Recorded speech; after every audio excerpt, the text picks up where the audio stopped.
ആകാശവാണി.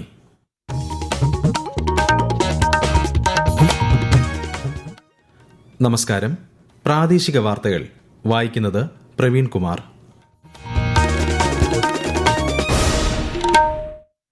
പ്രധാന വാർത്തകൾ. പാർലമെന്റിൽ നടപടികൾ പുരോഗമിക്കുന്നു.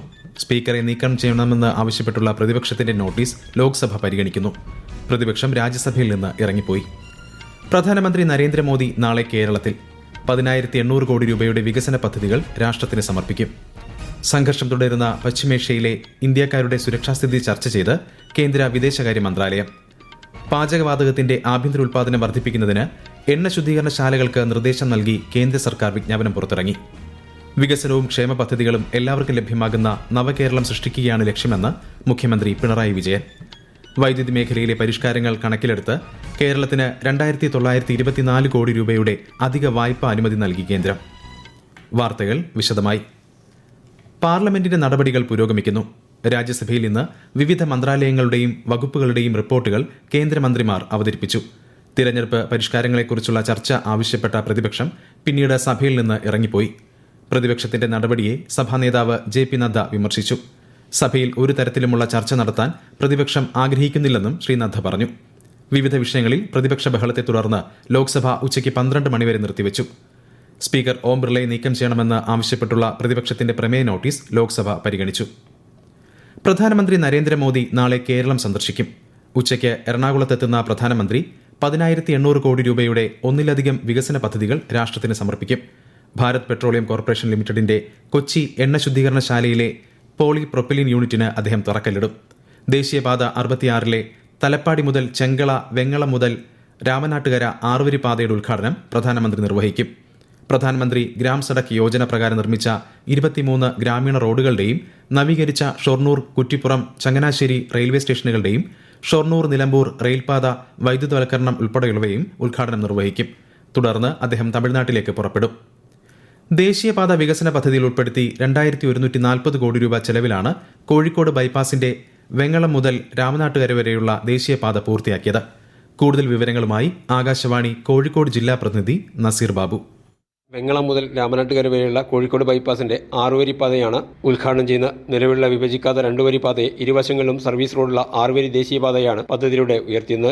ഇത് ഗതാഗത കുരുക്ക് ഗണ്യമായി കുറക്കാനും വാഹനങ്ങളെ ഉൾക്കൊള്ളാനുള്ള ശേഷി വർദ്ധിപ്പിക്കാനും റോഡ് സുരക്ഷ മെച്ചപ്പെടുത്താനും സഹായിക്കും. ഈ ദൂരപരിധിയിലുള്ള യാത്രാസമയം 1 മണിക്കൂറിലധികം എന്നതിൽ നിന്ന് 15-20 മിനിറ്റായി കുറയുമെന്നും പ്രതീക്ഷിക്കുന്നു. കോഴിക്കോട് ബീച്ച്, ബേപ്പൂർ തുറമുഖം, കാപ്പാട് ബീച്ച് തുടങ്ങിയ പ്രധാന കേന്ദ്രങ്ങളിലേക്കുള്ള യാത്രാ സൗകര്യം മെച്ചപ്പെടുത്തുന്നതിലൂടെ ഈ മേഖലയെ വിനോദസഞ്ചാരത്തിനും വ്യാപാരത്തിനും പദ്ധതി കരുത്തേകുമെന്നാണ് പ്രതീക്ഷിക്കുന്നത്.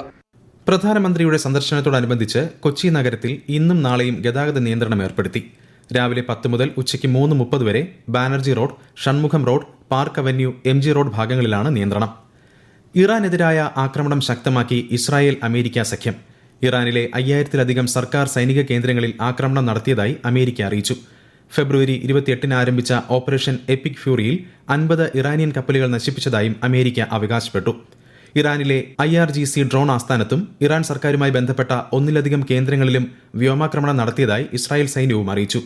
ഇറാനും ശക്തമായി തിരിച്ചടിക്കുകയാണ്. പശ്ചിമേഷ്യയിലെ സ്ഥിതിഗതികൾ ചർച്ച ചെയ്യുന്നതിനായി വിദേശകാര്യ മന്ത്രാലയ സെക്രട്ടറി ശ്രീപ്രിയ രംഗനാഥൻ സംസ്ഥാനങ്ങളിലെയും കേന്ദ്രഭരണ പ്രദേശങ്ങളിലെയും ചീഫ് സെക്രട്ടറിമാരുടെ ഓൺലൈൻ യോഗം വിളിച്ചു ചേർത്തു. എംബസികളും കോൺസുലേറ്റുകളും നൽകുന്ന നിർദ്ദേശങ്ങൾ പരമാവധി ജനങ്ങളിൽ എത്തിക്കണമെന്ന് സംസ്ഥാനങ്ങളോടും കേന്ദ്രഭരണ പ്രദേശങ്ങളോടും അഭ്യർത്ഥിച്ചു. പാചകവാതകത്തിന്റെ ആഭ്യന്തര ഉൽപ്പാദനം വർദ്ധിപ്പിക്കുന്നതിന് എണ്ണ ശുദ്ധീകരണശാലകൾക്ക് നിർദ്ദേശം നൽകി കേന്ദ്ര സർക്കാർ വിജ്ഞാപനം പുറത്തിറക്കി. ഗാർഹിക LPG വിതരണത്തിന് സർക്കാർ മുൻഗണന നൽകിയിട്ടുണ്ടെന്നും പൂഴ്ത്തിവയ്പും കരിഞ്ചന്തയും ഒഴിവാക്കാൻ 25 ദിവസത്തെ ബുക്കിംഗ് കാലയളവ് ഏർപ്പെടുത്തിയിട്ടുണ്ടെന്നും പെട്രോളിയം പ്രകൃതിവാതക മന്ത്രാലയം പുറത്തിറക്കിയ വിജ്ഞാപനത്തിൽ പറയുന്നു. പശ്ചിമേഷ്യൻ യുദ്ധത്തിന്റെ സാഹചര്യത്തിലാണ് ഈ നീക്കം. ഇറാൻ US ഇസ്രായേൽ സംഘർഷത്തിനിടയിലും അസംസ്കൃത എണ്ണയ്ക്ക് വില കുറഞ്ഞു. വിലയിൽ കഴിഞ്ഞ ദിവസത്തേക്കാൾ ഏകദേശം 8.5% കുറഞ്ഞ് ബാരലിന് $92.5 ലോകത്തിലെ എണ്ണ വിതരണ ശൃംഖലയിൽ നിർണായകമായ ഇറാൻ തീരത്തെ ഹോർമുസ് കടലിടുക്ക് അടച്ചതുൾപ്പെടെ ആഗോള വിപണിയെ ബാധിച്ചിരുന്നു. വൈദ്യുതി മേഖലയിൽ സംസ്ഥാനം നടപ്പിലാക്കിയ മാതൃകാപരമായ പരിഷ്കാരങ്ങളെ തുടർന്ന് കേരളത്തിന് 2,924 കോടി രൂപയുടെ അധിക വായ്പ കൂടിയെടുക്കാൻ കേന്ദ്ര സർക്കാർ അനുമതി. ഇതോടെ മൊത്തം 5,848 കോടി രൂപയുടെ അധിക വായ്പാ അനുമതിയാണ് സംസ്ഥാനത്തിന് ലഭിച്ചതെന്ന് മന്ത്രി K. കൃഷ്ണൻകുട്ടി അറിയിച്ചു. ധനകാര്യ മന്ത്രാലയത്തിന്റെ എക്സ്പെൻഡിച്ചർ വിഭാഗം ഇത് സംബന്ധിച്ച ഔദ്യോഗിക അറിയിപ്പ് പുറപ്പെടുവിച്ചു. വികസിത് ഭാരത് യൂത്ത് പാർലമെന്റ് സംസ്ഥാനതല മത്സരം തിരുവനന്തപുരത്ത് സംഘടിപ്പിച്ചു. കേരള സർവകലാശാല VC മോഹനൻ കുന്നുമ്മൽ പരിപാടി ഉദ്ഘാടനം ചെയ്തു. CBC PIB Kerala Lakshadweep director general in-charge V Palanichami അധ്യക്ഷനായ ചടങ്ങിൽ my Bharat state director M Anilkumar, SAI regional centre director Sharath Chandra Yadav എന്നിവർ സംസാരിച്ചു. ഈ വാർത്തകൾ ആകാശവാണിയിൽ നിന്ന്. ആകാശവാണി വാർത്തകളും വാർത്താ അധിഷ്ഠിത പരിപാടികളും all India radio news Thiruvananthapuram YouTube ചാനലിലും @all India radio news Thiruvananthapuram Facebook പേജിലും AIR ന്യൂസ് _ ഇൻസ്റ്റഗ്രാം അക്കൌണ്ടിലും @AIR ന്യൂസ് _ X ഹാൻഡിലും ലഭ്യമാണ്. ഇന്ന് CASF സ്ഥാപക ദിനം. 1969 മാർച്ച് 10-നാണ് കേന്ദ്ര വ്യവസായ സുരക്ഷാ സേനയായ CASF രൂപീകരിച്ചത്. സംസ്ഥാനത്തെ വിമാനത്താവളങ്ങൾ, മെട്രോകൾ, സർക്കാർ കെട്ടിടങ്ങൾ, പ്രധാന വ്യവസായശാലകൾ എന്നിവയുടെ സുരക്ഷ ഉറപ്പാക്കുന്ന പ്രധാന അർദ്ധസൈനിക വിഭാഗമാണിത്. ഉപരാഷ്ട്രപതി, പ്രധാനമന്ത്രി, കേന്ദ്ര ആഭ്യന്തരമന്ത്രി എന്നിവർ CASF സേനാംഗങ്ങൾക്ക് ആശംസ നേർന്നു. എല്ലാ വിഭാഗം ജനങ്ങളെയും ഉൾക്കൊള്ളുന്ന വികസനവും ക്ഷേമ പദ്ധതികളും എല്ലാവർക്കും ലഭ്യമാകുന്ന ഒരു നവകേരളം സൃഷ്ടിക്കുകയാണ് സർക്കാരിന്റെ അന്തിമ ലക്ഷ്യമെന്ന് മുഖ്യമന്ത്രി പിണറായി വിജയൻ. ഭിന്നശേഷിക്കാരുടെ ശാക്തീകരണത്തിനായി ആരംഭിച്ച സുശക്തി സ്വയം സഹായ സംഘങ്ങളുടെ സംസ്ഥാനതല ഉദ്ഘാടനം ഇന്നലെ തിരുവനന്തപുരത്ത് നിർവഹിക്കുകയായിരുന്നു അദ്ദേഹം.